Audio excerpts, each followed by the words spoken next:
Sir Garfield Sober has passed away, and tributes are pouring in from all over the world. And today, I want to tell you about the person I was fortunate to meet. Hello, everyone, and welcome back to Cricket Capital. This is Faisal Hasnain. Now, today's episode is personal and special. Now, like millions of cricket lovers, I am truly saddened by the passing of Sir Garfield Sobers.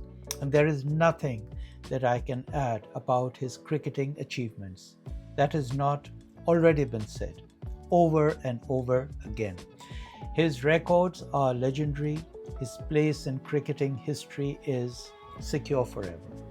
He is simply the greatest all-rounder that cricket has seen, and there will never be another like him. Cricket's highest individual honour is named after him, and quite rightly, the Sir Garfield Sobers Trophy for the ICC Men's Cricketer of the Year. And that alone tells you his place in cricket.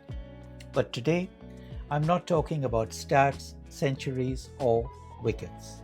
Instead, I'm sharing a personal story. It's the story of a little boy who grew up admiring Garry Sobers, and many years later had the privilege of spending some time with him.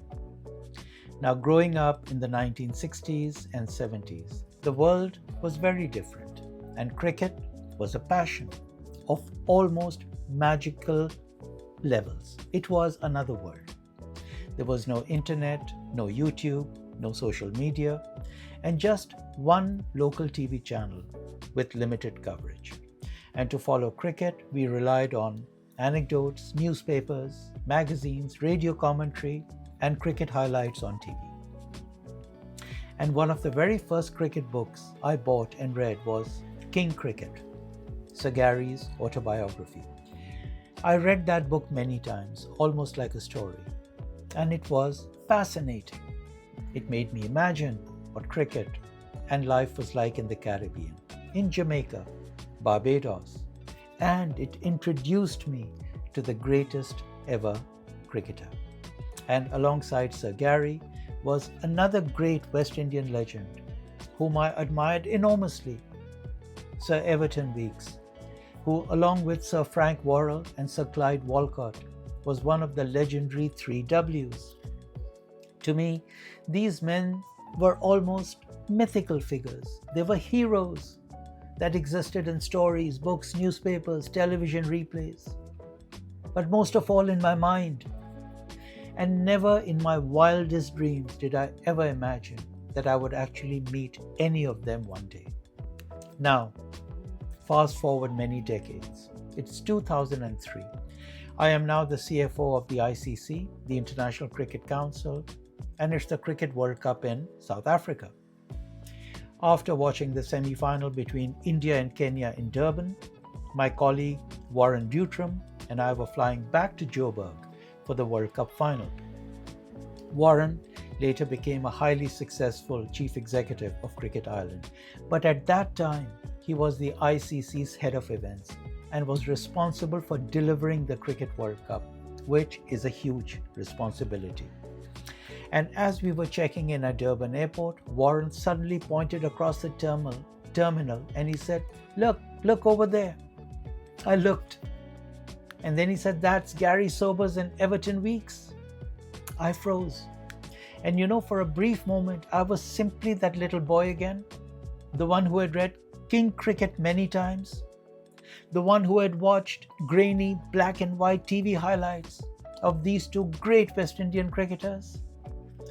Warren introduced me to both of them. They were smiling, warm, friendly, and very, very nice. And I was trying my best to be professional, I guess. But inside, I honestly was an excited schoolboy. We all went upstairs to the departure lounge. We ended up having breakfast together before boarding our flight. And even now, I can still remember sitting there thinking to myself, look, is this really happening? I mean, am I dreaming? Am I actually having breakfast with Sir Garry Sobers and Sir Everton Weekes and bringing Sir Everton his orange juice? Sometimes our lives produce strange, unplanned, totally unscripted moments that seem unreal. And for me, this was one of them. Then came another such moment. On the flight from Durban to Joburg, Warren was sitting somewhere else. And guess what? I was sitting directly in front of Sir Garry and Sir Everton. It wasn't a long flight, but throughout most of it, I was turning around on my knees on my seat and chatting with them about cricket and life. How amazing and wonderful is that? A chat with no agenda on a flight with two of the greatest cricketers who ever lived. Look, it was surreal. And by the way, I also asked Sir Garry one question that was burning in my mind about him since I was a boy. I asked and he answered, but that's for another episode soon. Anyway, when we landed in Joburg, Sir Garry asked Warren and myself if we would like to travel with them to the hotel. And of course, we said yes immediately. And what happened next was another first for me. Of course, South African Cricket had arranged security and a police escort for them because of who they were. So there we were, traveling in a police van with a police escort through Joburg. That was another experience. Anyway, we arrived at the Palazzo Hotel. Our rooms weren't ready, so we spent more time together in the hotel lounge. And over the next 2 to 3 days, before the World Cup final, I met Sir Garry several times. Most conversations were simply about cricket. Others involved ICC matters that I was dealing with on his behalf in my capacity as CFO. But after meeting him, what struck me most wasn't his greatness as a cricketer. It was his warmth, his humility, his willingness to spend time with me. There was absolutely no hurry or arrogance, just kindness and a wonderful sense of humor. Qualities that our world seems to have completely lost today. And after the World Cup final, I met Sir Garry one last time, after which we all left South Africa. And the memory of those few days has stayed with me ever since, as you can see. You know, when someone like Sir Garry passes away, history mostly remembers the stats, the centuries, the wickets, the catches, the trophies.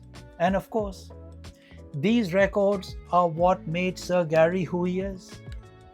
But for me personally, the memory that comes back to me is of that little boy reading King Cricket, the little boy meeting his childhood hero, that little boy having breakfast with his hero in Durban, that short flight filled with conversation, a police escort through Joburg, time spent together at the Palazzo Hotel. And above all, I remember a great man whose humility matched his greatness. That for me is the true legacy of Sir Garfield Sobers. Not just the greatest all-rounder ever, but also a wonderful human being. Sir Garry, thank you for everything you gave to the game of cricket. And thank you for giving one cricket-loving boy memories that he would treasure for the rest of his life. May you rest in eternal peace. Amen.